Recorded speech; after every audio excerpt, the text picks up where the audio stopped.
In all the decisions and directions that the authority gives, the paramount consideration is protection of the community. We are ardent believers that early intervention is the way to stop the increasing numbers of young people appearing in remand and appearing in jail cells. Legal advice and representation are critical for people who are in contact with the criminal legal system or at risk of incarceration.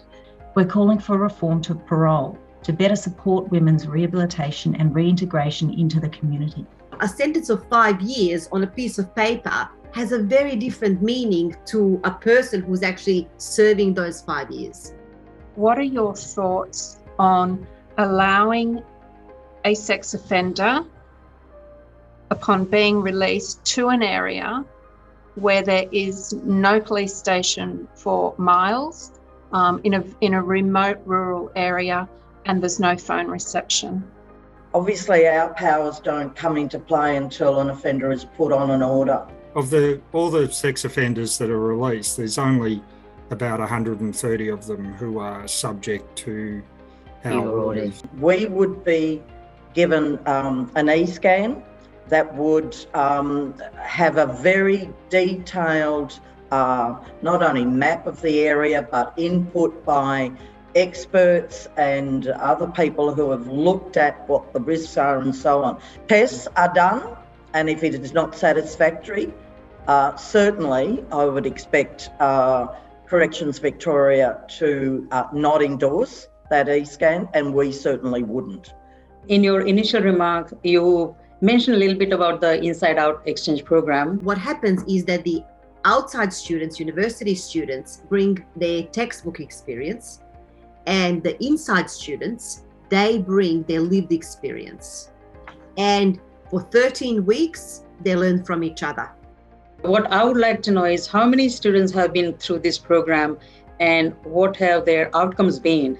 For the outside students, the vast majority have continued on to work for the department, so Department of Justice. For the inside students, anecdotally, between 70 and 80% have gone on to some kind of education, which is incredible. I just turn to your recommendation around abolishing short sentences.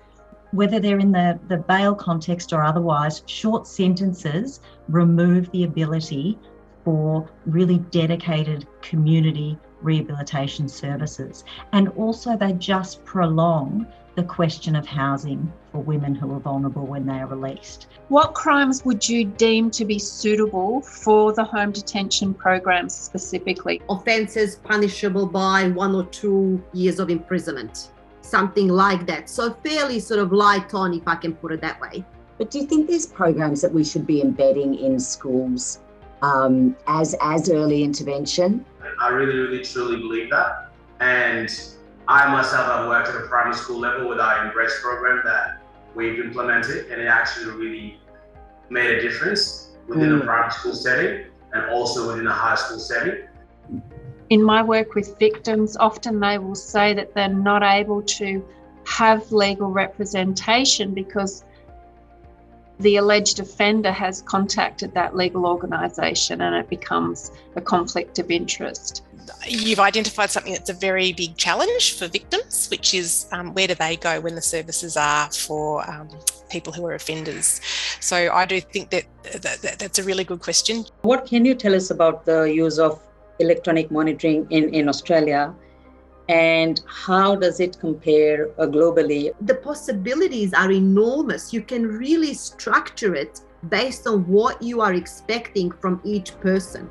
And I think that's absolutely invaluable and very much underutilized, but it's utilized quite well in New Zealand. So they use it as post-sentence, diversion, part of bail, everything. And I think it's very, very clever. They're the world's largest user of the technology per capita basis.